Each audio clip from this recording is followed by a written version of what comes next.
Hey, what's up? I'm Ignace Aleya. How are you guys doing? Today I will be talking about how I created this video using the Samsung S8 Plus together with the Smove 3-axis stabilizer for smartphones.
Alright, I must admit that I was also really amazed when I saw the final video quality on my 27-inch monitor. Right, as a professional video maker, I also have to admit my microphone isn't close enough to my voice, okay. Right, as a professional video maker, I also have to admit that I was amazed by the final video quality that the Samsung 8 produced. I was looking at it on my 27-inch monitor and I was just stunned on how cinematic it actually looks.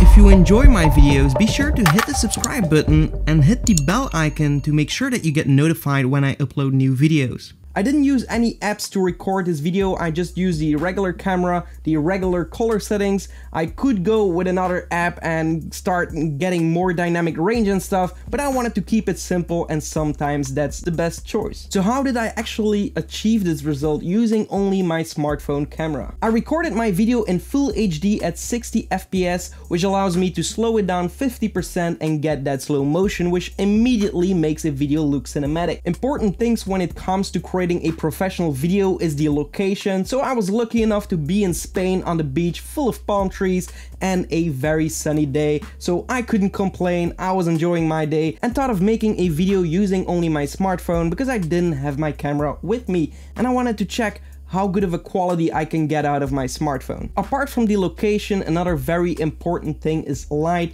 making sure that you have enough light in your scene because any kind of camera will lag when you don't have enough light. It really helps to get a nice and clear image, and if you don't have enough light, your image is just going to look a little bit crappy. Secondly, the light also gives a mood or a vibe to your video, so try to find a nice lighting condition and try to make sure that you have that before you actually hit that record button. It doesn't have anything to do with color grading afterwards in post. Light is naturally, it looks naturally good or it doesn't. So if you have a midday lighting condition where the sun is at its highest and it's pointing down, you will get like really bad shadows and it's going to look very boring. The colors aren't going to be as expressive, so try to find a moment in the day where the sun is a little bit angled. The best would be on a sunrise or a sunset, but in my case I was actually recording this video at 4:30 p.m. so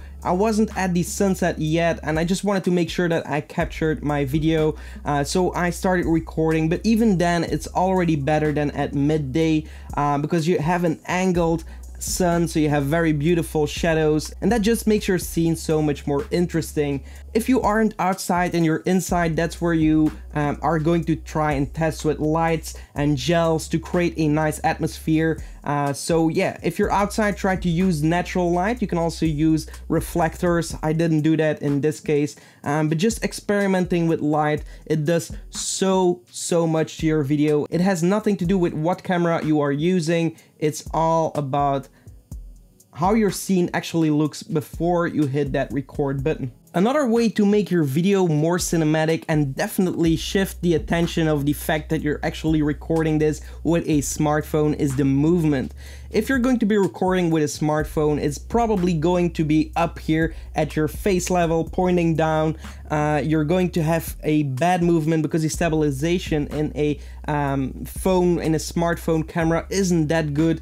And if you're going to move forward, you're going to have shaky footage. So that's where the Smove Stabilizer actually came in. It's an amazing stabilizer for smartphones. You can actually fit any kind of smartphone in there. Let me show you a quick demonstration on how to set it up. Basically, what you have to do here is unlock the gimbal of the Smove, and then you can put in your smartphone in the holder of the Smove. Make sure that your smartphone is pushed against the back of the Smove holder, and then you have to adjust your smartphone left and right to make sure it's balanced correctly over there. And then you can also use this screw to loosen it up a little bit, and you can also play around with the positioning of your holder of the Smove to make sure that everything is balanced out. If you want more about this, you have to go and check out a stabilization tutorial, but it's actually really simple to set up. Within 1 minute you're ready to go and start filming with the Smove. Once you have that stabilized, you can turn it on, and just the simplest movements like a simple move forward can look very cinematic if it's very smooth. And what I also like to do is lower my angle a little bit more to my body height. It's a different kind of perspective. It looks a little bit more magical, a little bit more cinematic. This is actually one of the best investments you can do to increase your production value.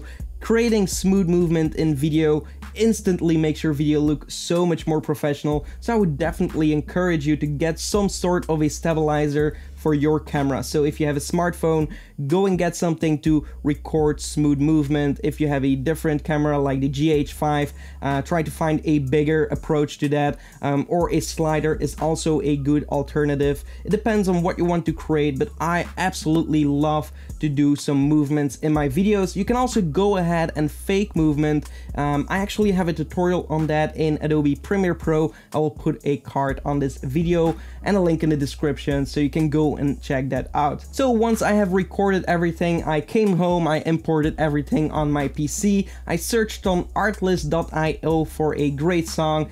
This is a great website that I like to use because it actually offers copyright-free music. You can use it in movies, commercials, YouTube videos, and monetized YouTube videos. It's subscription based, so you pay on a yearly basis, and then you can go ahead, download any kind of song that fits your style, and then you can start editing from there. I always like to search my music before I actually go on a shoot to kind of get into the vibe of that song. I also like a song with a lot of variation in there where you have ups and downs, so the video looks interesting and the song definitely helps with that. So everything combined, the cinematic movement, the cinematic light, the right song, maybe some minor color grading will end up in helping you to create a cinematic video. Alright, so that's it for this video. I hope you enjoyed it. If you did, give this video a like. If you have any questions or suggestions, definitely leave a comment in the comments below. So definitely check out our website. We have a bunch to offer for filmmakers. A link will be put in the description. And apart from that, I'll see you in the next one, and goodbye.